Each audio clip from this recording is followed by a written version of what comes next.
مرحبا، هاني السحوري بحكي. أنا بشتغل مع فيليبس شيفروليه، أكبر ديلر شيب موجود في إلينوي. وإحنا اليوم بدنا نفرجيكم كيف تبير ذا بلوتوث جوا سيارة السونيك. سهل، 3 خطوات سهلة. بدنا نروح أول إشي بتروح على التلفون تبعك، بتروح على الوايرلس نتورك، بعدين بتسوي البلوت اكتف، لازم يكون عندك الاشاره خضراء. بعدين بتروح على بلوتوث سيتنج، بعدين بشيب ديسكفربل، بقول لك خليه دائما عشان يعرف شو السياره، تعرف التلفون. بعدين بنيجي على السياره، بقول لك search for a bluetooth device. الشاشه بتقول لنا انه searching for device.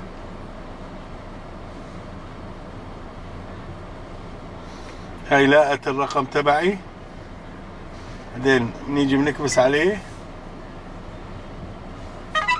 بقول لك يس، بعدين على تلفونك بقول لك بير.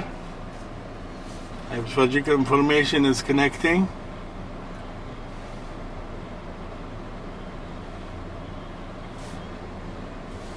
هلا باخذ الفون بوك تبع التلفون، كل المعلومات اللي انت محاطها في التلفون او انت حطيتها في التلفون بكونوا موجودات الك او الك.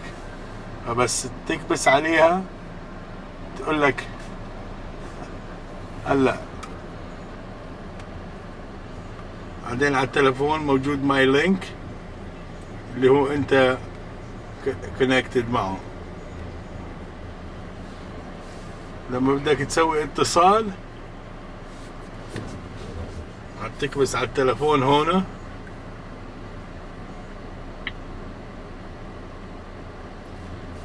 تقدر حتى تسوي فويس كوماند، اتصل في فيليبس شيفروليه، تقدر تكنسل. بتقدر كنسل، شايف التلفون تقدر تحكيها على الفويس كوماند، تقدر ميك التلفون من هون، بس عليها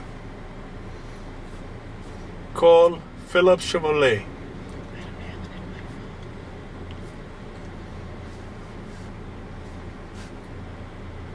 هذا اقرب تلفون على الفويس تبعي. بس تقدر كونكت ديسكونكت. التلفون بيطلع قدامك هون، شايف هذا الفون بوك تبعك موجود، بتقدر تحطه وخلص السيارة بتكون حافظة كل الأرقام تبعاتك. وسهل، بس عيالك كبست على الزر هون بيطلع الأرقام تبعاتك، تقول شو بدك. يعني بتقدر حتى ديسكونكتد، تقدر تحط 5 تلفونات، بس الرقم 1 هو التلفون الرئيسي. وشكرا و thank you very much. Thank you again. هاني السحوري من فيليبس شيفروليه.